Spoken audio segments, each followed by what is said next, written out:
어, 평소에 지금 보여드리는 이런 증상을 가지고 계신 분이 혹시 있으신지, 네, 이런 증상을 혹시 가지고 계시다라고 하면 오늘 내용을 한번 잘 들어보시기 바랍니다.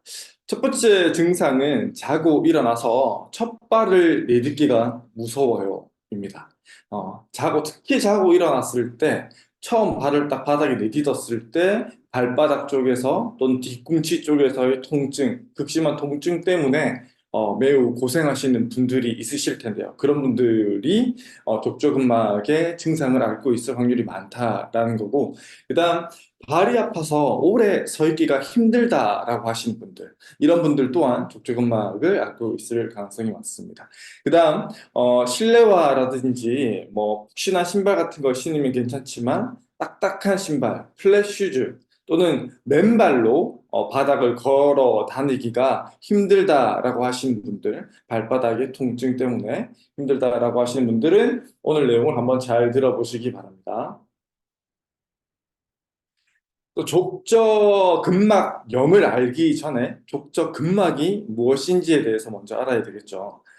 발 뒤꿈치뼈에서 시작해서 발바닥 앞쪽으로 5개의 가지를 내면서 기저 부위, 발바닥 부위를 이렇게 감싸고 있는 두껍고 강한 섬유성 띠를 우리는 족저근막이라고 해요.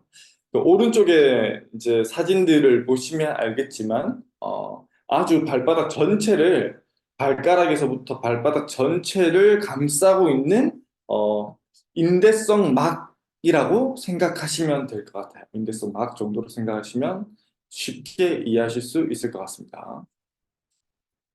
이 족저근막, 이런 섬유성 막이 왜 발바닥에 있냐라고 했을 때 이 기능은, 족저근막의 기능은 발의 아치를 유지하게 만들고 발에 전해지는 충격을 흡수하고 그다음 체중이 실린 상태에서 발을 들어 올리는데 도움을 주면서 보행 시 발의 역학에 아주 중요한 역할을 한다라고 합니다. 발의 아치를 유지하는 데 매우 중요한 역할을 하면서 발을 통해서 몸으로 전해지는 그런 충격을 흡수시키는 매우 중요한 장치다라고 생각을 해주시면 될 것 같아요. 그래서 이 족저근막에 생기는 염증을 저희는 족저근막염이라고 이렇게 표현할 수 있겠죠. 그래서 족저근막에 지속적이고 과도한 스트레스가 가해지고 그 스트레스로 인해서 미세 손상이 생기게 되면서 근막을 구성하는 콜라겐의 변성이 유발되면서 염증이 발생하고 그로 인해서 통증을 유발하는 질환을 족저근막염이라고 할 수 있습니다.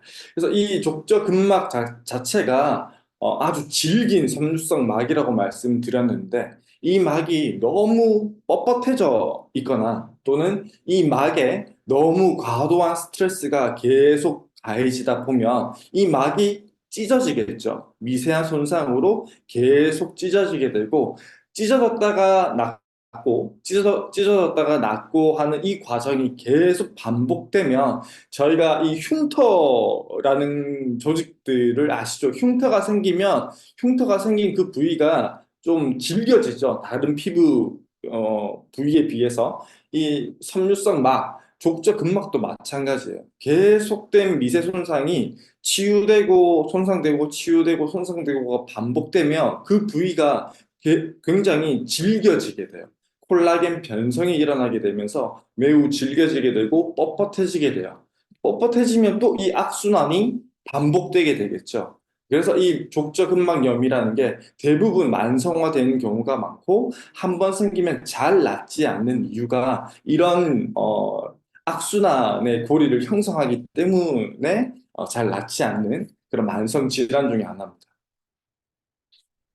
그래서 이 족저근막이 붙어 있는 모양을 보시면 발바닥에 이렇게 전체적으로 저렇게 질긴 모양으로 붙어 있고 특히나 뒤꿈치 뼈 쪽에 이렇게 딱 부착하고 있기 때문에 미세 손상이 많이 가해지는 부위는 미세 손상이 가해진다라는 말을 계속 뜯긴다는 말이겠죠. 그 뜯겨지는 부위는 뼈에 부착되는 그 부위가 많이 뜯기게 돼요. 그래서 주로 이 근막의 중앙부, 발바닥의 중앙부가 아픈 게 아니라 붙어 있는, 이 근막이 붙어 있는 뒤꿈치 뼈 쪽이 많이 불편하게 돼요. 네. 그래서 이 느낌이 계속 반복되게 되면 저 노란색 동그라미 표시가 되어 있는 것처럼 매끈하게 뒤꿈치 뼈 모양이 동그랗게 생겨야 되지만 뭔가 톡 튀어나와 있죠. 뿔처럼 하나 튀어나와 있죠. 저렇게 미세한 골극이라고 하는데 저런 것들이 형성되기도 합니다. 아무래도 동그란 형태가 아니라 저런 골극이 형성되어져 있으면 저 부위가 압박되었을 때 훨씬 더 많은 통증을 유발할 수도 있을 거고, 그다음 뿔 모양으로 이렇게 뾰족하게 이제 뼈가 형성되게 되면서 모양이 변형되게 되면서 근막을 그 부위에 붙어 있는 근막을 더 찢어버리기 더 쉬운 구조로 변화되겠죠. 이렇게 되면 악순환의 고리가 더 안 좋게 형성될 수 있습니다. 그래서 이 족저 근막염이 그러면 왜 오는지에 대한 원인들을 한번 살펴보실 건데, 대부분은 발의 무리한 사용이 원인이 된다라고 합니다.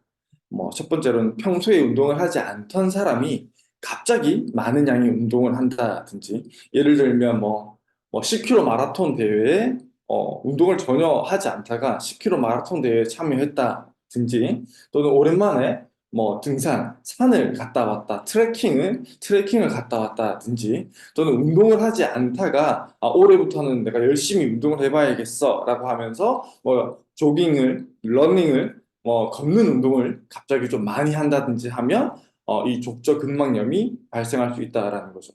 일단 바닥이 딱딱한 장소에서 발바닥에 충격을 줄 수 있는 운동을 한다라고 하면 이 족저근막염의 원인이 될 수도 있습니다. 예를 들어서 뭐 줄넘기 같은 것들을, 뭐 아스팔트 바닥밖에 없죠. 요즘은 밖에 나가면 흙을 밟기가 힘들죠. 흙을 보기도 힘들고요. 딱딱한 그런 바닥에서 뭔가 줄넘기 운동 같은 것들을 갑자기 이렇게 한다든지 하면 이 족저 발바닥 통증의 원인이 될 수 있다라는 거고, 일단 너무 딱딱하거나 쿠션이 없는 신발을 신으셔도 문제가 될 수 있습니다.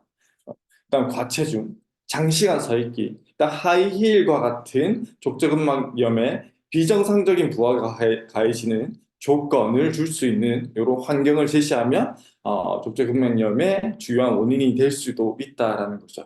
그래서 뭐 사진으로 한번 살펴보시면 아까도 말씀드린 것처럼 갑자기 많은 양의 운동을 했을 때, 평소보다 많은 양의 운동을 했을 때 족저근막이 찢어질 수 있다라는 겁니다. 물론 운동뿐만이 아니라 육아 같은 것들도 마찬가지예요. 어, 평소 내 한 몸을 잘 움직일 수 있을 정도의 근력이라든지 근막의 강도 같은 것들이 세팅이 되어져 있는데, 거기에 갑자기 악이라는 부하가 가해지게 되면 물론 팔도 안고 아기를 돌보는 팔도 아프고 허리도 아플 수 있겠지만, 발바닥의 족저 근막도 아기의 무게가 갑자기 부하가 주어지게 됨으로 해서 족저근막염의 원인이 될 수도 있다라는 거죠. 갑자기 많은 양의 운동이나 어떤 노동이 추가되게 되면 그런 원인이 될 수도 있습니다. 그다음 아까 말씀드린 것처럼 딱딱한 바닥이죠. 딱딱한 바닥. 딱딱한 바닥에서 갑자기 생활을 하게 된다라고 하면 족저근막염에 훨씬 더 많은 부하가 가해질 수도 있습니다. 그냥 딱딱한 신발. 이거 때문에 아프신 분들이 굉장히 많아요. 특히 여성분들, 그 플랫 슈즈 신으시는 분들 같은 경우에는 거의 내 발바닥에 충격이 고스란히 전해지게 되겠죠. 좋은 운동화라든지 실내에서는 실내화 같은 것들, 어느 정도 쿠션감이 적절히 있는 실내화를 사용하지 않고 맨발로 있는다든지, 또는 딱딱한 신발로 야외 생활을 하신다라고 하면 발바닥으로 전해지는 충격이 고스란히 전해지면서 족저근막염의 원인이 될 수 있습니다. 그다음 체중 증가도 마찬가지겠죠. 발바닥 족저근막 쪽에 부하를 줄 수 있는 여러 원인들 중에 이 족저근막염의 중요한 원인 중에 하나가 이 체중 증가예요. 그다음 이 체중 증가도 서서히 증가가 되는 게 아니라 갑자기 증가가 되면 훨씬 더 족저근막이 적응할 수 있는 시간이 줄어들게 되면서 족저근막염의 원인이 되기도 합니다. 어, 체중뿐만이 아니에요. 체중뿐만이 아니라 오른쪽에 보이시는 것처럼 임신의 경우도 마찬가지겠죠. 적은 시간 내에서 임신을 하게 되면 드시는 양도 많아지게 되고, 그다음 아이의 무게, 그다음 양수의 무게까지 더해지게 되기 때문에 아주 단기간에 체중 증가가 굉장히 빠르게 급속도로 일어나게 되겠죠. 그렇게 되면서 족저 근막이 충분히 부하에 적응할 수 있는 시간이 없게 돼요. 그렇게 되면 족막이 찢어지는 현상이 발생하게 되고 그게 족저근막염의 원인이 될 수도 있다라는 겁니다. 그다음 이 하이힐. 요즘은 이제 하이힐이 워낙 몸에 좋지 않다라는 인식이 자리 잡혀 있기 때문에 좀 주되게 신으시는 분들이 많이 없긴 하지만 이 힐은 여러 신체 질환을 많이 일으키는 것 중에 하나예요. 특히 족저근막염에도 매우 좋지 않고요. 호주의 그린피스 대학교라는 곳에서 연구한 결과 5cm 이상 하이힐을 신는 사람은 맨발로 있을 때, 하이힐을 신고 있지 않을 때도 종아리 근육에 힘을 굉장히 많이 주게 되고 짧은 보폭으로 걷는 것으로 나타났다고 해요. 그래서 이렇게 하는 것들은 종아리 근육이나 아킬레스건, 그다음 족저근막의 영구적 손상뿐만 아니라 척추 통증이라든지 요추 과전만, 허리를 꺾고 배를 앞으로 내미는 요추 과전만 자세를 유발한다라고 합니다. 그래서 이 하이힐로 신게 되면 여기 앞서 설명드린 것처럼 종아리 근육, 아킬레스건, 족저근막 쪽에 굉장히 많은 부하를 준다라고 되어 있죠. 이 종아리 근육이 뒤꿈치 뼈에 붙기 위한 모양이 아킬레스건이에요. 종아리 근육과 아킬레스 텐던이 따로 있는 게 아니라 종아리 근육과 아킬레스건은 하나예요, 하나. 부위에 따라서 명칭을 달리 할 뿐이지 하나의 구조물이라고 보시면 돼요. 그다음 아킬레스 텐던을 통해서 뒤꿈치에 붙어 있게 되고 그게 발바닥으로 연결되어져 있는 게 족저근막이에요. 그래서 이 종아리 근육, 아킬레스 힘줄, 족저근막은 거의 운명 공동체라고 보시면 돼요. 그래서 종아리 근육이 매우 뻣뻣하신 분들은 족저근막도 매우 뻣뻣하고 아킬레스건도 매우 뻣뻣할 가능성이 매우 많습니다.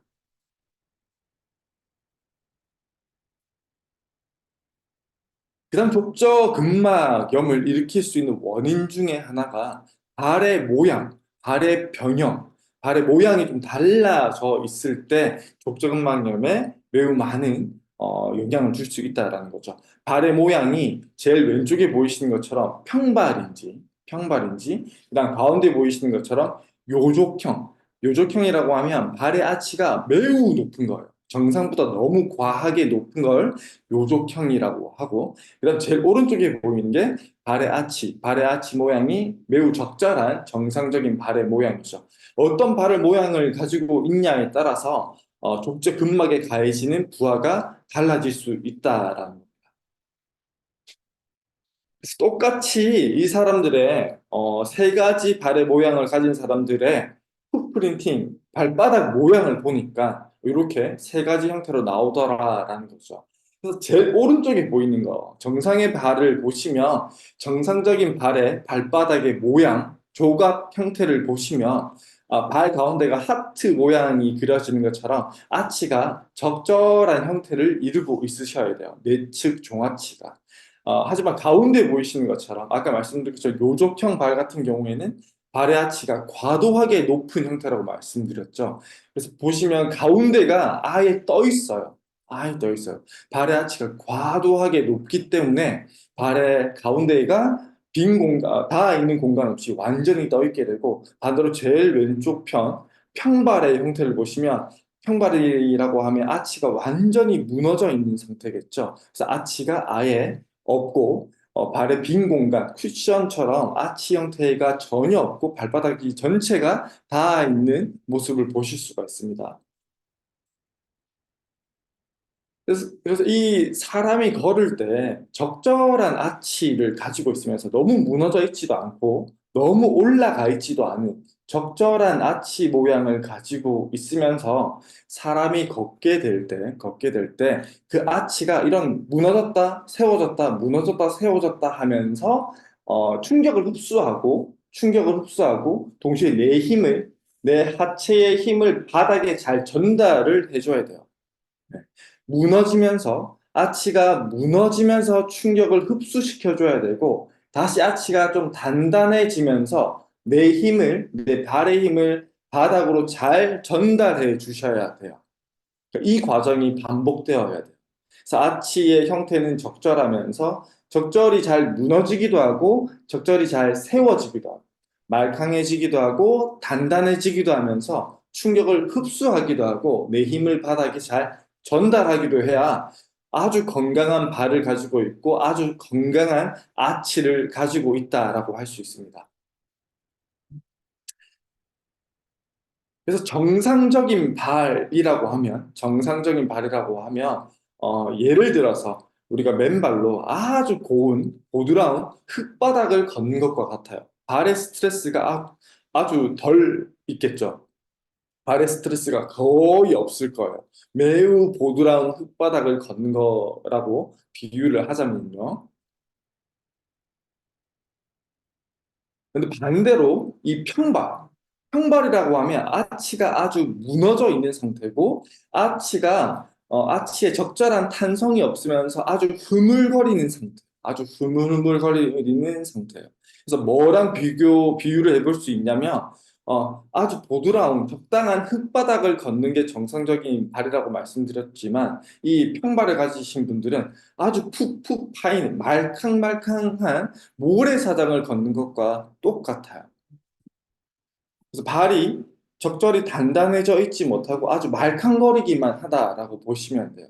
그래서 똑같은 내가 100m를 걷는다 또는 뛴다라고 했을 때, 어, 고운 흙바닥을 100m를 걸어가는 것과 매우 푹신푹신한 모래사장을 100m를 걸어가는 것은 힘에 들어가는 노력의 차이가 달라지겠죠. 모래사장 100m를 걷는 거 또는 100m를 뛰는 게 훨씬 더 힘들겠죠. 보드라운 흙바닥보다. 그래서 예전에는 평발이 심한 사람들은 행군을 하지 못한다라는 이유로 군대에서 면제되거나 또는 공익으로 이렇게 빠지기도 했었죠. 왜냐하면 훨씬 더 많은 힘을 소비를 해야만 같은 거리를 걷더라도 훨씬 더 많은 힘을 소비해야만 그 거리를 걸을 수 있다라는 거. 그래서 발에 전해지는 부하가 굉장히 크다라는 겁니다. 반대로 이 요족형 발, 아치가 너무 높고 단단해져 있는 이 요족형 발은 정상적인 발이 보드라운 흙바닥이라고 치면 이 요족형 발은 매우 딱딱한 남악신을 신고 매우 딱딱한 아스팔트를 걷는 거다라고 이해하시면 될 것 같아요. 그래서 똑같이 내가 100m를 매우 보드라운 흙바닥 100m를 걷는 것과 아주 딱딱한 남악신을 신고 아주 딱딱한 아스팔트 길을 100m를 걸어가는 거는 내 발에 가해지는 부하가 달라지겠죠. 예. 그래서 훨씬 더 발바닥에 가해지는 부하가 커진다라는 거. 발이 너무 말캉말캉해도 문제고요. 평발처럼. 발이 요족형처럼 너무 딱딱해도 문제다라는 겁니다. 발의 모양 외에도 족저근막에 부하를 줄 수 있는 게 이 체형이에요, 체형. 어, 이 두 분의 서 있는 모습을 한번 비교를 한번 해보시면 알 수 있는데요. 그나마 왼쪽에 서 있는 남성분 같은 경우에는 외측 복숭아뼈로 이어진 이 수직선, 중력 중심선에 모든 체형의 중심들이 오른쪽에 있는 분에 비해서 그나마 비교적 상대적으로 좀 거의 일치하게 잘 서 계신 반면에 오른쪽에 서 있는 여성분을 보시면 이 중력 중심선 빨간색 선에서 모든 신체 부위가 앞쪽으로 다 내밀어져 있죠. 다 내밀어져 있습니다. 그래서 이렇게 다 내밀어져 있게 되면 내밀어져 있게 되면 체중심이 뒤꿈치 쪽이 아니라 발 앞쪽, 전족부 쪽으로 체중심이 많이 쏠리게 돼요. 우리 정상적인 발이다라고 치면 굳은살이 뒤꿈치 쪽에 생겨야 되겠죠. 뒤꿈치 쪽에 굳은살이 생기는 게 정상적인 발이다라고 할 수 있지만 이렇게 제일 오른쪽에 보이는 여성분처럼 서 있게 되면 발 앞쪽에 굳은살이 많이 생기게 돼요. 발가락이라든지 발 앞쪽에 체중 지지가 많이 가해지게 되면서 굳은살이 생기게 됩니다. 그래서 실제로 여러분들도 내가 뭐 엄지발가락 안쪽이라든지 발 앞쪽이라든지 새끼발가락 쪽 외측으로 굳은살이 생겨져 있다라고 하면 스스로 좀 잘못 서 있을 가능성이 많아요. 체중심이 발 앞쪽으로 서 있는 잘못된 자세로 서 있을 확률이 많기 때문에 한번 체크해 보시는 것도 좋을 것 같습니다. 그래서 이렇게 체중심이 발 앞쪽으로 전족부 쪽으로 많이 쏠린 상태로 서 있게 되면 족저근막이라든지 뒤꿈치라든지 아킬레스 힘줄, 그다음 종아리 부위에 굉장히 많은 스트레스가 가해지게 돼요. 그러면서 족저근막염을 유발할 수 있다라는 거죠. 또 한 분의 예를 또 보여드리면 이분도 마찬가지로 체중심이 빨간색 선에 비해서 매우 신체 부위가 앞쪽으로 많이 쏠려 있게 돼요. 네. 이렇게 서 있게 되면 앞서 말씀드린 것처럼 발 앞쪽으로 체중심이 많이 쏠린 상태로 서 있게 되게 됩니다. 그래서 체중심 뒤꿈치 쪽이 아니라 발 앞쪽으로 많이 쏠리는 상태죠. 이걸 좀 크게 이렇게 보시면 네, 조금 더 어느 부위에 체중심이 실리는지 뒤꿈치 쪽인지 발 앞쪽인지 조금 더 확인하시기가 편하실 것 같아요. 그래서 정상적인 발이다라고 하면 뒤꿈치 부위로 체중이 쭉 실리셔야 되는데 아까와 같은 상체가 앞쪽으로 많이 내밀어져 있게 되면 발 앞쪽으로 체중심이 많이 쏠리게 되고 그렇게 되면 발바닥, 뒤꿈치, 아킬레스 힘줄, 종아리 근육의 부하가 매우 커지게 된다라는 거죠. 그래서 이런 굳은 살들을 확인해 보시면 돼요. 예. 요런 굳은 살들. 뭐, 이 무지 외반 변형에 의한 거긴 하지만, 예. 그리고 앞쪽으로 좁아지는 딱딱한 신발 같은 것들을 신으시면 왼쪽에 보이시는 저런 변형들, 엄지발가락 내측으로 뭔가 골극이, 뼈가 막 이렇게 자라난다든지, 두 번째 또는 세 번째 발가락이 위쪽으로 이렇게 골극이 생기기도 하고요. 그다음 오른쪽에 보이시는 사진처럼 이렇게 3번으로 동그라미가 되어 있죠. 그 부위에 굳은 살이 또 생긴다든지 또는 저 엄지발가락 안쪽에 보시면 자세히 보시면 엄지발가락 안쪽에도 굳은 살이 생겨져 있죠.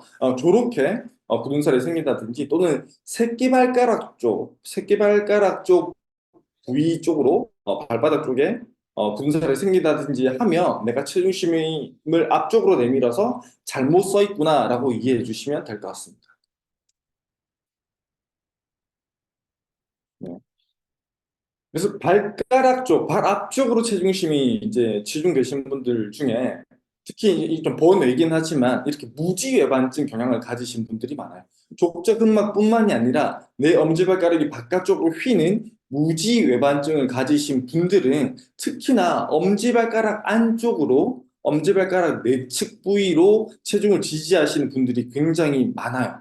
그런 분들은 무지외반증의 가장 첫 번째 이유 이렇게 잘못 서 있는 자세 때문이니까 앞쪽으로 특히 엄지발가락 내측으로 쏠려 있는 이 체중심들을 다시 뒤꿈치 쪽으로 이동시켜 줄 수 있으셔야 돼요. 서 있는 자세와 체형을 고치셔야 무지외반증이 나아질 수 있습니다. 보고 잘 이해해 주시면 될 것 같아요. 족저근막뿐만이 아니라 본인의 엄지발가락이 외측으로 휘어져 계신 분들도 체중심을 잘 이동시켜 주셔야 되고 잘 서 있는 자세로 만들어 주셔야 돼요. 쉽게 생각하시면 발가락으로 서 있으니까 발가락이 휘어진다라고 생각하시면 훨씬 더 이해하시기가 편하실 것 같습니다. 이런 족저근막염이 있으면 어떻게 관리를 해야 되냐라고 했을 때 이런 방법들을 한 몇 가지 알려드리겠습니다. 집에 뭐 골프공이라든지 야구공이라든지 뭔가 동그란 어떤 것들이 있어도 괜찮아요. 동그란 보온병 뚜껑 같은 걸 활용해 주셔도 좋아요. 그런 걸 가지고 발바닥 부위를, 족저 근막 부위를 부드럽게 마사지를 해주시는 거예요. 지그시 밟음으로 해서. 그 다음, 캔 같은 것들을 좀 얼려서, 물을 채워놓고 얼려서 이렇게 마사지를 해주시면 우리 염증이 있는 부위에는 아이싱, 얼음 마사지가 매우 효과적이거든요. 그래서 마사지와 함께 아이싱의 효과를 동시에 적용해 주시고 싶다라고 하면 이런 냉동캔 같은 것들을 활용해서 같은 방법으로 마사지 해주셔도 굉장히 많이 도움이 됩니다. 마사지라는 것들은 반드시 너무 강하게 하시면 안 돼요. 엄청 아픈 걸 참아가면서 마사지를 하시면 오히려 역효과가 있을 수 있기 때문에 부드럽게 시원한 듯 아픈 듯 그 정도 사이 정도까지만 마사지를 진행해 주시는 게 훨씬 더 도움이 될 겁니다. 그거 외에도 아까 말씀드린 것처럼 족저근막이라는 거는 뭐 아킬레스 텐던과 종아리 근육과 연결되어 있다고 말씀드렸죠. 이렇게 수건을 활용해서 족저근막뿐만이 아니라 아킬레스 텐던이라든지 종아리 근육을 같이 스트레칭을 해주시면 같이 이완시켜 주시면 족저근막에 가해지는 부하를 줄이는데 훨씬 더 또 도움이 되실 겁니다. 이런 스트레칭이나 마사지뿐만 아니라 중간중간 운동을 해주는 것도 그 부위의 부하를 줄이고 이완시키는 데 훨씬 더 많이 도움이 돼요. 우리가 뭐 예를 들어서 오랜만에 운동을 하고 와서 온몸이 뻐근한 상태다라고 하면 다음날 아침 일어났을 때 매우 몸이 뻐근한 상태다라고 했을 때 가만히 있는 것보다 좀 서서 움직이고 몸을 좌우로 움직이고 가볍게 스트레칭을 해주면 몸이 더 훨씬 더 빨리 풀리죠. 네, 그런 것처럼 족저 근막에도 스트레스가 가해지고 뻣뻣해져 있을 때 뭐 스트레칭 해주고 이완시켜주고 쉬어주는 것도 중요하지만 가볍게 운동시켜주는 것도 그 부위를 풀어주는데 훨씬 더 많이 도움이 된다라는 거죠. 그래서 발바닥에서 수건을 발바닥으로 수건을 당겨주는 이런 운동을 해주는 것도 족저 근막의 스트레스를 이완시키는데 훨씬 더 많이 도움이 됩니다. 그것뿐만이 아니라 계단을 이용을 하셔서 운동과 스트레칭을 함께 해주셔도 돼요. 그림에서 보이는 것처럼 뒤꿈치가 이렇게 쭉 내려가게 되면 발 앞쪽 부위를 계단에 걸쳐 놓고 뒤꿈치를 쭉 내리면 종아리와 아킬레스 텐던, 그 다음 족저근막이 스트레칭이 되겠죠. 그 상태로 스트레칭도 시켜주시고 반대로 뒤꿈치를 쭉 위로 올리게 되면 반대로 운동이 일어나게 되겠죠. 그래서 올리는 운동과 내리는 스트레칭을 번갈아 가면서 가볍게 교대로 여러 번 실시해 주시면 족저근막의 스트레스를 이완시키는데 훨씬 더 도움이 많이 되실 겁니다. 네, 그것뿐만이 아니라 아까 수건을 이용한 운동도 하셨지만 수건을 이용하지 않더라도 제일 위쪽에 보이시는 그림처럼 그냥 발가락을 올리는 운동이나 두 번째 보이는 그림처럼 발가락을 벌리는 운동, 그다음 제일 아래쪽에 보이는 것처럼 뒤꿈치를 들어 올리는 운동 같은 것들을 실시해 주시면 족저근막염에 적절한 운동이 되면서 다양한 모션이 가해지게 되면서 그 부위를 이완시키는데 훨씬 더 도움이 되게 됩니다. 그거 외에도 일반적으로 많이 실시할 수 있는 게 벽을 이용한 이 종아리 스트레칭, 종아리와 아킬레스 텐던, 그다음 발바닥을 동시에 스트레칭 시키는 자세겠죠. 여기 벽을 이용해서 스트레칭 해주는 것들. 이 6가지 운동과 마사지와 스트레칭을 좀 자주 한 번에 몰아서 많이 하지 마시고 하루 중에 좀 자주 자주 적절히 섞어서 골고루 시행해 주시면 이 족저근막염을 해결하는데 훨씬 더 많이 도움이 되실 겁니다. 네, 오늘 제가 준비한 건 여기까지고요. 혹시 족저근막염을 앓고 계신다든지 무지외반증, 발가락이 바깥쪽으로 무지외반증을 앓고 계신 분들은 오늘 알려드린 원인들을 잘 이해하시고 오늘 알려드린 관리법대로 잘 관리를 해보시면 훨씬 더 많은 도움을 받으실 수 있을 거라고 생각이 됩니다. 들어주셔서 감사합니다. 저는 여기서 마치도록 하겠습니다. 감사합니다. 자, 오늘도 수고해주신 우리 정의성 마스터님께 큰 박수 한번 부탁드리겠습니다. 자, 이 족저근막염도 많은 분들이 앓고 계신데, 어떻게 관리를 해야 되고 또 어떻게 예방해야 되는지까지 또 귀한 설명을 해 주셨습니다. 다시 한번 채팅으로 여러분들이 느끼신 감정들 남겨주시면 감사하겠습니다. 자, 이제 어, 스쿼트를 또 하도록 하겠습니다. 채팅으로 남기실 분들 남겨주시고 스쿼트를 또 준비를 해 주시면 우리가 또 오늘 하루 기록 갱신을 할 수 있는 특별한 날이 되지 않을까 싶습니다. 자,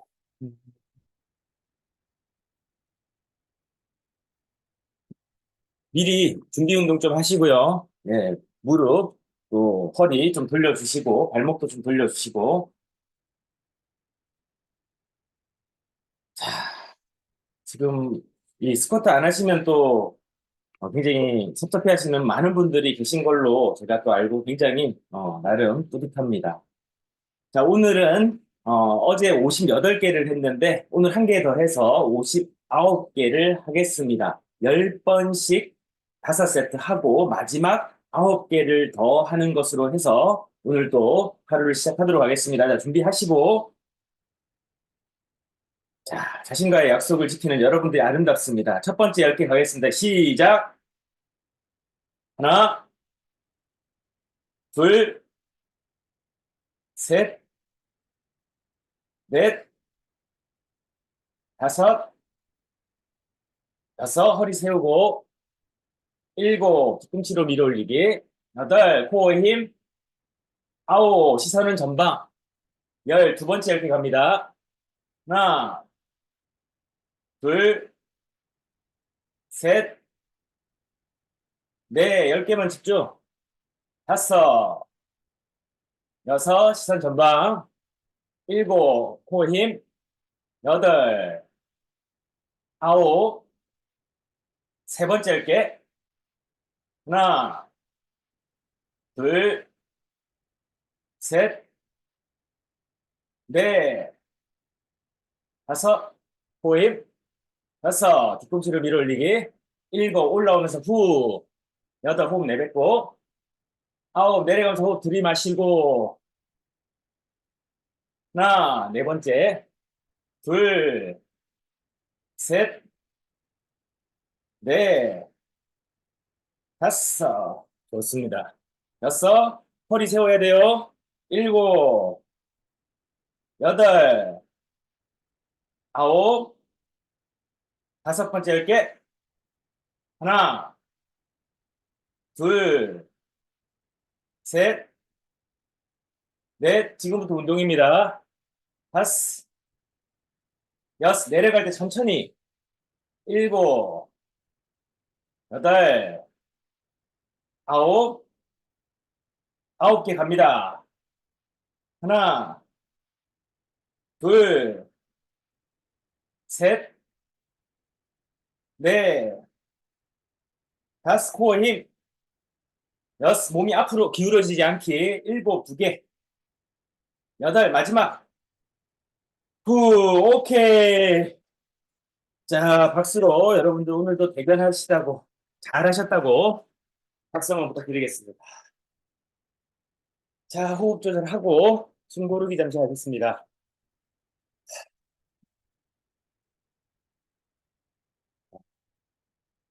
자, 심호흡 하시고요. 호흡이 빨리 회복을 돕습니다. 코로 크게 들이마시고 입으로 천천히 내뱉으시면 됩니다.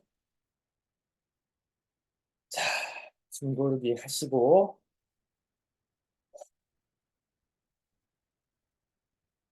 좋습니다. 자, 제 얘기하는 동안 자연스럽게 호흡 빨리 가다듬고 회복으로 돌아가겠습니다. 마음을 차분하게 가지시고, 크게 호흡을 들이마시고, 또 천천히 내뱉고를 자연스럽게 해주시면 되겠습니다. 자, 어제 권고를 드렸지만, 이번 달에 어제 공동개발사인 회사와 또 통화를 했고요. 애플 쪽에서도 심사가 잘 마무리가 되고 있어서 iOS 애플을 아이폰을 사용하시는 유저분들도 조만간에 알파 테스트를 하실 수 있습니다. 또 새롭게 먼저 테스트를 하실 분들을 저희가 선정할 거고요. 그로 인해서 이제 안드로이드와 애플 iOS까지 모두 정상적으로 작동이 될 때 앱으로서 서비스를 진행할 겁니다. 아마 3월 중으로 다 완료가 돼서 여러분들이 이제 각자 스마트폰에서 다운로드를 받으실 수 있게 준비를 하고 있으니 많은 관심과 기대 바라겠고요. 자, 출첵. 예, 오늘 너무 좋지 않습니까? 예, 족저근막염이라는 것뿐만 아니라 다양한 이 자세와 관련한 건강 문제들이 너무나 많다. 우리들이 알고 있는 일반적인 근골격계 질환의 가장 기본이 우리가 자세를 잘 관리하지 못했고 또 점점 노화에 의해서 자연스럽게 몸의 근력도 빠지고 뼈의 이 골밀도도 약화되고 우리의 몸이 자꾸 마이너스로 가는데 그러려고 하지 않으려고 하면 우리가 어떤 준비를 해야 되는지까지도 알 수 있는 이런 삼삼출책. 그래서 많은 분들의 동참을 기회가 되실 때 잘 하시면 좋을 것 같습니다. 잘 활용하시는 분들 너무 잘 활용하고 계시더라고요. 그리고 3월에 슬리밍고 그룹의 비전 창업 설명회 그리고 창직 설명회가 이제 이번 주부터 또 전국 투어를 진행을 합니다. 내일이죠. 3월 20일 수요일 날 오후 2시에 버케이 호텔 본관 3층 해금 B홀에서 2시부터 진행이 되거든요. 서울 경기권이 아무래도 인구가 가장 많습니다. 그래서 좀 적극적으로 참여를 지금 많이들 하고 계신데 뭐 더 많이 오시면 행사장을 좀 더 뭐 그랜드 볼룸이나 이런 데로 또 옮길 수도 있을 것 같은데 예, 많은 참여를 바라겠고요. 그다음 이틀 뒤 금요일에는 또 울산 그리고 그 다음 주 마지막 주에는 충남 보령과 제주까지 이렇게 네 번의 창업 설명회 일정이 있습니다. 가까운 지역 뭐 한두 시간 내는 뭐 그렇게 멀지 않지 않습니까? 그래서 적극적으로 여러분들 활용하시면 좋을 것 같고 바코디는 전 일부에 우리 덕마스터님이 말씀하셨기 때문에 넘어가도록 하겠습니다. 자, 그러면 337제 프로젝트 66일 미쳐라 1부 바르게 건강하고 진행했고요. 2부 바르게 잘 살아 보자를 진행하고 있는 저는 슬리밍고 그룹의 대표이사 엄태호입니다. 125일차 시작하도록 하겠습니다. 125일 차인데 지금 현재 시간 접속자 수가 125명이에요. 신기합니다. 예, 오늘 성공한 자기경영 101번째 시간으로 이어가겠습니다. 오늘 3월 19일 다산의 인력을 우리가 같이 나누겠습니다. 유치 가훈에서 이 문장을 가지고 우리에게 메시지를 전달하려고 하시는데요. 명문가가 되기는 하늘을 오르는 것처럼 어렵고 몰락하기는 털을 태우는 것처럼 쉽다. 이렇게 기술이나 문명이 발달하지 않은 이 조선시대에 쓰여져 있는 글로 보기에는 굉장히 깊은 통찰이 느껴지지 않으세요? 우리가 성공이라는 거, 그리고 오랫동안 뭔가 높은 지위를 유지한다라는 것은 정말 어렵고 하늘을 오르는 것처럼 어렵다라고 표현을 했고, 몰락하는 것은 털을 태우는 것처럼 털은 불만 붙으면 바로 타버리잖아요. 그만큼 쉽다라는 아주 비유적인 표현도 어떻게 이렇게 깊이 있게 지금 현대 시대에서도 공감이 될 수밖에 없는 이런 생각을 하셨는지도 굉장히 좀 신기하죠. 그래서 다사는 오늘 우리에게 이렇게 얘기하고 있습니다. 신뢰는 10년에 걸쳐서 쌓이고 하루 만에 무너진다. 명성을 드높이는 것은 많은 사람이지만 몰락시키는 것은 단 한 사람이다. 오늘의 얘기는 기업을 경영하는 기업 경영자든 또 개인이든 누구든지 간에 정말 곱씹어 봐야 되는 이야기 같습니다. 어렵게 얻은 성공, 또 누군가와 관계 속에서 어렵게 얻은 이 신뢰라고 하는 아주 중요한 관계의 이 가치. 근데 이런 것들이 쌓일 때는 오래 걸린다는 거고, 그런데 또 무너지는 것은 하루아침에 무너질 수 있다는 겁니다. 그래서 성공을 하는 게 중요한 게 아니고, 성공 그 이후에 이제 위기가 찾아오는 것이죠. 그래서 얼마만큼 성공을 잘 관리하느냐가 우리가 지금 다루고 있는 자기 경영의 핵심이다. 그래서 우리는 늘상 위험도 마주하고 기회도 마주합니다. 그런데 어떤 사람들에게는 위험이라고 하는 누구도 마주하고 싶지 않은 상황이 기회가 될 수 있는 거죠.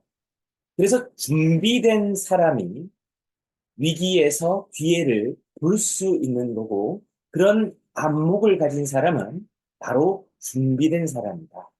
그래서 다시 한번 우리가 오늘의 하루 속에 생각해야 되는 것은, 많은 사람들이 우리를 드높여 줄 수는 있지만 우리를 하루아침에 몰락시키는 것은 단 한 사람이다. 그래서 작은 문제가 큰 일이 될 수도 있고, 큰 문제인지 알았지만 작은 문제일 수도 있다. 뭐 이런 생각까지도 한번 확장을 해보게 됩니다. 각자 여러분들이 느끼시는 바는 어떻습니까?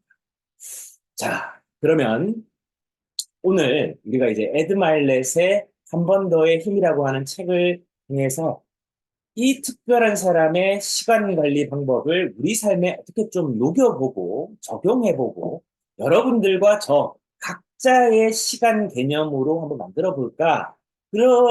그런 힘을 바탕으로 우리가 어떻게 우리의 삶을 잘 경영해 나갈까? 이걸 지금 다루고 있는 겁니다. 그래서 이제 막 참여하는 분들에게 잠깐 지난 시간을 이제 리뷰를 해드리면, 이 에드 마일렛이라고 하는 사람을 하루 24시간을 3일로 만들어서 살고 있는 사람입니다. 그래서 나는 하루가 24시간이라고 생각하지 않는다라고 저자는 이야기합니다.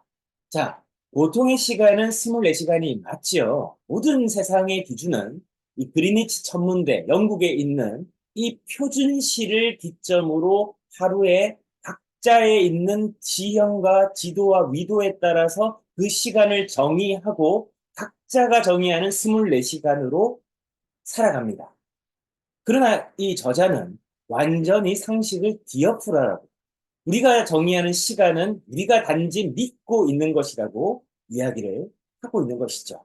그래서 저자는 나의 하루는 72시간이다. 그럼 어떻게 72시간인가? 첫 번째 하루는 오전 6시부터 정오까지, 낮 12시까지. 이게 첫 번째 하루인 거예요. 그래, 그 하루를 살 때 굉장히 집중해서 사는 것이고, 두 번째 하루는 정오부터 오후 6시까지.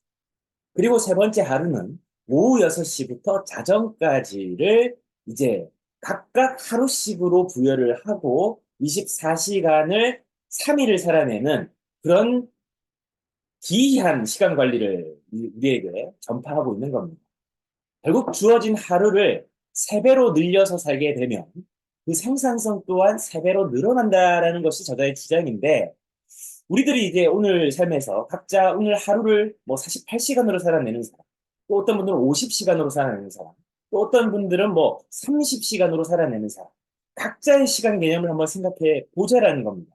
왜냐하면 그가 이 삶을 살아냈고 그의 이론이 많은 사람들에게 또 귀감이 되고 또 새로운 어떤 자극점이 되어서 그들 각자가 정의하는 시간을 토대로 각자의 생산성 있는, 그래서 자기 경영을 잘 해나가고 있더라.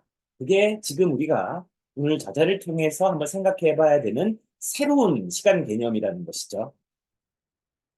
그러면 저자 에드 마일렛은 어떤 삶을 살고 있냐? 굉장히 불우한 삶을 살다가 알코올 중독자 아버지에게 이제 키워졌는데, 그럼에도 불구하고 그의 태도를 엿볼 수 있는 것은 그의 아버지가 알코올 중독을 앓다가 가정과 그리고 그가 잃었던 모든 것들을 이제 잃어버려야 되는 그 시점에 이제 가족들에게 선포를 한 거예요. 나에게 한 번만 더 마지막 기회를 줘. 나 정말 술 끊어볼게. 라고 하는 그 얘기를 그는 이제 새겼고, 아버지는 그 약속을 또 그 어린 이 에디에게 지켜줬다란 말이죠. 그렇게 그 약속을 지키는 아버지를 보면서 그는 그런 좋지 않은 환경 속에서도 어떤 태도를 가지는가에 대해서 그는 배웠다라는 겁니다. 좋은 환경에서 또 모든 것이 갖춰진 데에서는 많은 사람들이 다 뭐 잘할 수 있을 거라 얘기를 합니다. 그러나 성공한 사람들에게 우리가 본받아야 될 것들은 그들이 가지고 있던 외부 환경과 내부 환경이 그들을 흔들어 놓지는 못했다라는 거죠. 그는 현재 5천억 자산가로서 전 세계를 다니며 자신의 이 성공 철학을 전파하고, 또 이 에드 마일렛이라고 하는 자신의 이름을 딴 팟캐스트, 우리로 치면 이제 토크쇼죠. 오디오로 진행하는 유튜브나 뭐 이렇게 여러 가지 이제 플랫폼에서 이제 편집 가공돼서 우리들도 지금은 보기도 하는데요. 이 팟캐스트를 통해서 전 세계에서 가장 영향력 있는 사람들은 그들의 삶을 어떻게 살아내고 그들에게서 무엇을 배울 수 있는가를 우리들에게 이제 다양한 형태로 전달하고 있는 거죠. 그는 이제 경제적 자유를 누리고 시간의 자유를 누리고 또 공간의 자유를 누리며 관계의 자유까지도 누립니다. 제가 이 한 번만 더 힘의 이 책을 읽으면서 이 에드 마일렛이 굉장히 또 신실한 크리스찬인. 그래서 이 책의 마지막 챕터 전에 이제 기도에 이 대해서 나옵니다.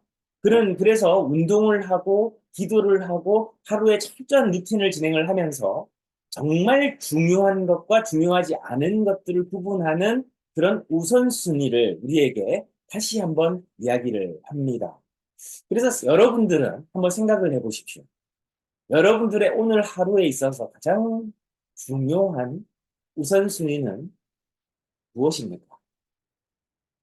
돈을 버는 거, 먹고 사는 거, 그리고 내 야심과 야망을 이루는 거, 또 내가 목표하는 어떤 지위에 오르는 거, 또 어떠한 이 학업적 성취를 이루는 거, 뭐 다양한 여러분들 삶의 가치관과 또 여러분들의 그 삶의 방향성과 또 여러분들이 추구하는 바에 따라서 그 우선순위는 천차만별입니다. 정답이 없어요. 결국 에디는 자신에게 가장 맞는 자신이 추구하는 바를 모두 이루고 이제 그의 가치는 변했습니다. 첫 번째에서는 자기의 야심과 자기의 성공을 위해서 그렇게 치열하게 달려왔는데 지금은 타인의 성공과 타인의 성장을 돕는 삶으로 한 단계 더 도약하게 된 것이죠.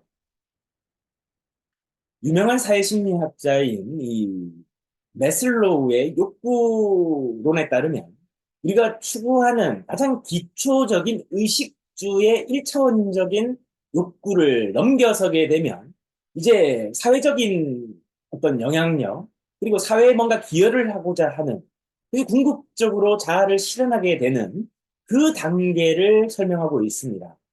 결국 사람은 성장할 여지를 가지고 있다는 거죠. 우리가 어떤 삶으로 살아갈 거고, 어떻게 앞으로 계속해서 이 배움을 정진해 나가고, 우리 자신을 단련해 나가느냐에 따라서 삶의 모습은 현재가 아니라는 것이죠. 우리의 현재를 바라보면 만족이라고 하는 단어는 어떻게 보면 요원합니다. 과연 인간에게 만족이 있을까 싶을 정도로 탐욕스러운 게 우리 인간이죠. 그러나 그 탐욕을 건설적으로 또 이타적으로 발현한다면 그건 또 세상을 이롭게 할 수도 있고 또 세상에 선한 영향력을 끼칠 수도 있는 거죠. 사진을 보시면 아시겠지만 몸이 참 좋습니다. 돈도 많은데 마음도 태도도 건강한데 정신도 건강한데 몸도 건강해요. 그래서 건강이라고 하는 것의 이 정의는 세계보건기구 WHO에 따르면 이 신체적, 육체적 건강만을 건강이라고 하지 않는 것이죠. 심리적인, 정신적 건강을 아우러서 건강이라고 얘기하는 겁니다. 그래서 바른 정신에 바른 육체가, 바른 육체에는 바른 정신이 깃든다라고 이야기를 할 수 있겠습니다. 그래서 우리가 앞으로 오늘부터 시작하시는 분들, 그리고 아직 내가 현재 별달리 삶이 변화하는 것 같지 않다라고 생각하시는 분들에게 이 에디 마일렛의 강력한 메시지를 다시 한번 나누자면, 이 에디의 1년은 남들과 다른 천일을 살아난다는 겁니다. 남들이 3년에 이룰 거를 1년 만에 이루려고 하니 그가 얼마나 열심히, 얼마나 계획적으로, 생산적으로, 그리고 집중해서 살고 있는지를 생각한다면 우리들 여러분들 잘 사는 거 왜 자꾸 미루십니까? 여러분들이 꿈꾸는 거 왜 자꾸 뒤로 미루시나요? 심지어는 이 꿈을 미루는 것은 괜찮습니다. 적어도 꿈은 있으니까. 그러나 문제는 꿈이 없는 거죠. 내가 올해도 그냥 한 해 살았고 내년 되면 빨리 죽지 뭐. 이런 생각을 가지면 말대로 되는 겁니다. 세상에서 가장 강력한 힘이 바로 말이에요. 말은 사람을 살릴 수도 있고 사람을 죽일 수도 있습니다. 말은 한번 뱉어지면 결코 주워 담을 수가 없습니다. 말은 내가 하지만 듣는 사람은 나만 듣는 게 아니라 내 주변에 있는 모든 영향에 파장을 미칩니다. 그래서 말은 강력한 에너지를 가지고 있습니다. 지구는 중력을 가지고 있고 지구의 중력은 아주 강한 자기장을 가지고 있다고 얘기를 하죠. 자기장이란 건 자석 같은 힘을 가지고 있다는 겁니다. 끌어당긴다는 거예요. 그래서 우리의 말이 뱉어지는 순간부터 그 주변에 그 말의 영향력이 펼쳐집니다. 아주 유명한 실험을 모 방송사에서 했죠. 두 가지 이제 동일한 종의 꽃을 두고 한쪽에는 감사합니다, 고맙습니다, 사랑해라고 하는 말로 한 달 동안 계속적으로 반복을 했고 또 한쪽에는 계속 싫어, 미워, 죽어 이런 말을 했단 말이죠. 그 결과는 여러분들이 아시는 바와 같이 어떻습니까? 죽어, 미워 했던 그 화분은 썩고 곰팡이가 피고 완전히 이제 회생 불가능할 정도로 죽어버렸어. 근데 사랑해, 고마워, 감사해 라고 했던 화분은 생기가 넘치고 오히려 아무것도 주지 않는 곳에서는요, 오히려 부패가 더 늦게 진행이 되는 생명이 더 오래 살아남는 그런 에너지를 갖게 되었다라는 겁니다. 우리가 뱉는 말들은요, 내가 상대방과 대화할 때 하는 말은 나도 죽고 상대도 죽이는 말이에요. 근데 내가 혼자서 하는 혼잣말은 나를 죽이는 말이 될 수도 있습니다. 또는 반대로 나를 살리는 말이 될 수도 있어요. 그렇다면 우리는 어떤 선택을 해야 될까? 말은 결국 생각이 됩니다. 생각은 결국 행동을 이끕니다. 행동은 결국 내 습관을 만들고 이 습관은 결국 나의 운명을 만든다. 결국 우리가 어떤 삶을 살아낼 것인가는 오늘 내가 하는 말에 달려 있습니다. 나는 오늘 어떤 언어를 쓰고 있고 어떤 말을 제일 많이 하고 있고 어떤 표현을 제일 많이 하고 있으며 나는 어떤 생각을 제일 많이 말로 표현하고 있습니까? 돈을 얘기하는 사람은 계속해서 돈을 얘기하게 될 거예요. 그 사람은 결코 돈이 모이지 않을 겁니다. 얼굴도 돈 비스무리하게 생기게 될 거예요. 욕심을 얘기하는 사람들은 계속 욕심을 말할 겁니다. 얼굴에 욕심이라고 가득 차 있을 거예요. 각자 우리들이 오늘 살아가는 동일한 시간, 내가 어떤 정의를 하고, 어떤 말을 하고, 어떤 생각을 하고, 더 중요한 것은 네가 어떤 꿈이 있는. 저는 삼삼 출첵을 통해서 아주 작은 바람이 있다면 여러분들이 꿈이 있으시면 좋겠어요. 이게 단기적 꿈이든 중기적 꿈이든 장기적 꿈이든 결국 우리가 어떤 삶으로 이끌어가는 청사진이 있어야 된다는 겁니다. 우리의 삶에 청사진이 없으면 우리를 살아갈 이유가 없는 겁니다. 잘 살아야 될 이유도 없습니다. 행복해야 될 이유도 없습니다. 우리가 왜 그렇게 해야 될까요? 우리는 꿈을 꿀 수 있는 자유를 갖고 있습니다. 누구도 제약하지 않아요. 오늘 여러분들 다시 한번 여러분들이 가슴 뛰는 그런 멋진 모습의 청사진, 꿈을 이룬 사람들만 부럽고 생각하지 말고 내가 꿈을 가진 사람이 돼서 꿈을 이룬 사람이 되면 어떻겠습니까?